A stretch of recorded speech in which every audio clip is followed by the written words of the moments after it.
In this video, I'm going to solve this question. Find the approximate probability that a student can correctly guess, and then there are two parts given. Let's take a look at the first part. So in the first part, it's written that we have to find the approximate probability that a student can correctly guess 12 or more out of 20 questions on a true-false examination. Okay. And then they are also asking you under what circumstances is this approximation valid, right?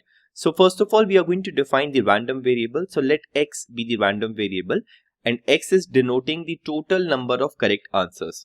Okay. Now in this case, you have to realize that x is going to follow a binomial distribution because the situation that's given over here, this satisfies all the criteria that we need for a binomial distribution. So the possible values that this random variable x can take, these will range from 0 to 20. Okay, so the minimum value of x is going to be 0 and the maximum value of x is going to be 20 because in total there are 20 questions, right? So in this case, x follows a binomial distribution. Now in the first part, they are asking us what is the probability that a student can correctly guess 12 or more out of 20 questions. So in total, we have 20 questions. Think of this as 20 trials that we have. That means n is equal to 20. Okay, now when n is equal to 20, we are going to talk about the success probability and we are going to talk about the failure probability. The probability of success is denoted by P and the probability of failure is denoted by Q. Okay. In this case, because we are interested in counting the total number of correct guesses, and that is how we have defined our random variable. So the success is going to be correctly guessing a question. So the success is correctly guessing a question. So correctly guessing is your success, and if you do not guess correctly, that's going to be a failure. Okay. Now P is the probability of success. That means P is the probability of correctly guessing. Well, it's a true-false examination, so the probability of correctly guessing a question is going to be half. So that means the probability of success is going to be half. Now, if the probability of success is half, the probability of failure, which is not guessing correctly, is also going to be half. Okay, so P, which is the probability of success, is equal to half. Q, which is the probability of failure, it is also equal to half. So that's what I have written over here. Probability of success, that is probability of correctly guessing a question in a true-false style examination, this is equal to half. That means P is equal to half. And Q, which denotes the probability of failure, this is also equal to half. Now there are some things that you should know from your basics. So basically, if x follows a binomial distribution, then you should know that the mean of x is going to be n multiplied by p and the variance of x is going to be n multiplied by p multiplied by q. See, these are some general things that you should definitely know before your exam.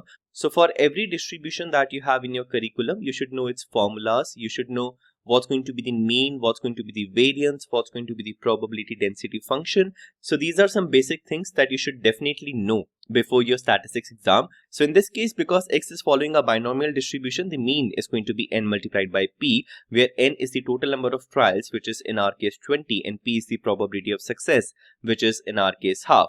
Okay, so mean is going to be n multiplied by p. This is going to be 20 multiplied by half. So this is equal to 10. Now, if you take a look at the variance, variance is equal to n multiplied by p multiplied by q. So this is going to be 20 multiplied by half multiplied by half. So this is going to be equal to 5. Okay, now we have to figure out the probability of correctly guessing 12 or more, right? That means we have to figure out the probability that x is greater than or equal to 12. Now, there are multiple ways of figuring out this probability that x is greater than or equal to 12. I'll tell you in a while which particular way we are going to follow for this question. But if x follows a binomial distribution and if I ask you to find this probability where we know that x can take values from 0 to 20. Okay, then the multiple ways are that you have to find the probability that x is greater than or equal to 12. One of the ways is that you find probability that x equal to 12 plus probability that x equal to 13 and you go till probability that x equal to 20. Okay, and you can use the formulas over here, or if you have access to the binomial table which has the direct probability numbers, you can use that. That's first way. For this question, we are not going to use this one, right? I'm just telling you what are multiple ways available. The second way could be that to find the probability that x is greater than or equal to 12, you can do 1 minus the probability that x is less than or equal to 11. And then over here, you can first figure out this probability that x is less than or equal to 11, which is going to be equal to probability that x equal to 0 plus probability that x equal to 1. And this will go till probability that x equal to 11. Okay, so this is the second way of finding the probability. But see, the thing with these two ways is that if you are finding the probability using these two ways, you will have to either work with the binomial formula that we have, or if you have access to the binomial tables, you will have to use those. So basically the thing with these two ways is that you will end up getting exact probabilities if you use the formulas, okay, or if you use the binomial table. Okay, it's not necessary that you will be given binomial tables in your exam, but if you are given binomial tables and if you end up using them, then you'll be getting an exact answer. Or the other option is that you can use the formulas, but if you try to use the formulas, the question is going to be really long because you will have to find the probability that x equal to 12, then you will have to apply the formula for x equal to 13 and so on. But if you try to take these two, then you're getting exact answer. Okay, but if you take a look at the question, they never asked you for an exact answer. If you take a look at the question, they have actually written clearly over here that find the approximate probability. Okay, over here also they have written that under what circumstances is this approximation going to be valid. So if they are asking you for an approximate answer, it doesn't make sense to use the formulas or the binomial tables because these two things are going to give you exact answers. Right? So how can we find an approximate answer in this case? Well, to find an approximate answer, we can use the continuity correction. Okay, so let me show you that. So this is what I have done over here. We have to find the probability that x is greater than or equal to 12. This can be written as this. Okay, so now our purpose is to find this probability. Once we have this probability, we can just subtract this from 1 and we will get our answer. But I'm not going to find this probability using the binomial formula or the table. I'm going to find this particular probability using continuity correction. So what happens in our continuity correction? In our continuity correction, if we have a random variable x where the mean of x is, let's say, 10 and the variance of x is, let's say, 5, and this x follows a binomial distribution, if we have to find the probability that x is less than or equal to 11, this is approximately equal to finding the probability that x is less than or equal to 11.5, where x follows a normal distribution with mean 10 and variance 5. Okay, so this is what you do in continuity correction. So over here, x follows a binomial distribution. Okay, x follows a binomial distribution. You're given the mean, you're given the variance. This is what you have to find. But this is approximately equal to finding this probability such that x follows a normal distribution with mean 10 and variance 5.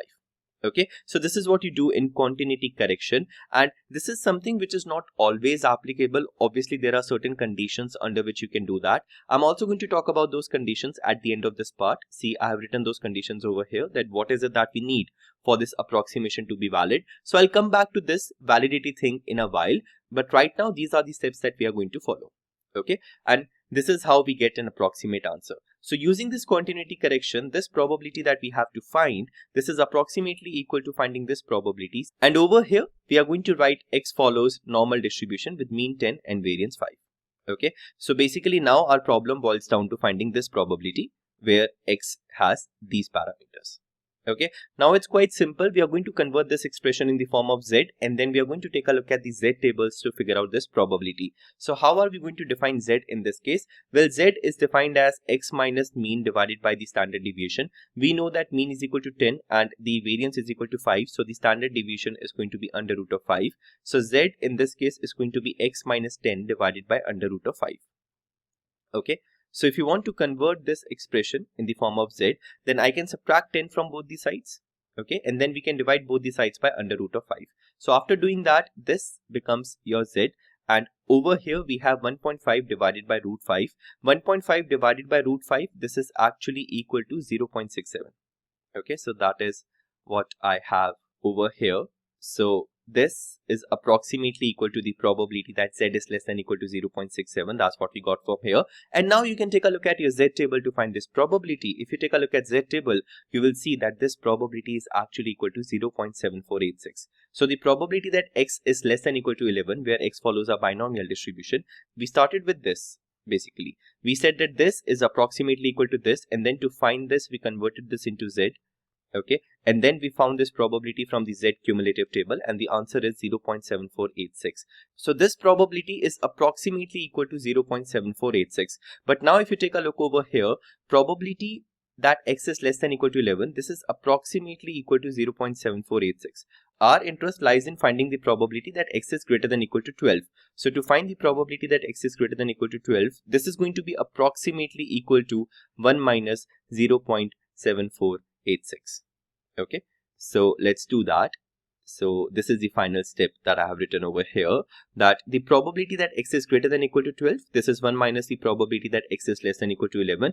We got an approximate number for this probability, which is 0.7486. So the probability that x is greater than equal to 12 is approximately equal to 0.2514. And this is the thing that they were asking you in the question, that find the probability that a student can correctly guess 12 or more out of 20 questions on a true-false examination. And they were asking you for the approximate probability. Okay, so this is how you find the approximate probability, by using continuity correction. Now they're also asking you under what circumstances is this approximation valid. Well, I have written about the circumstances over here. So if you want your approximation to be valid, then these are the conditions that should be satisfied.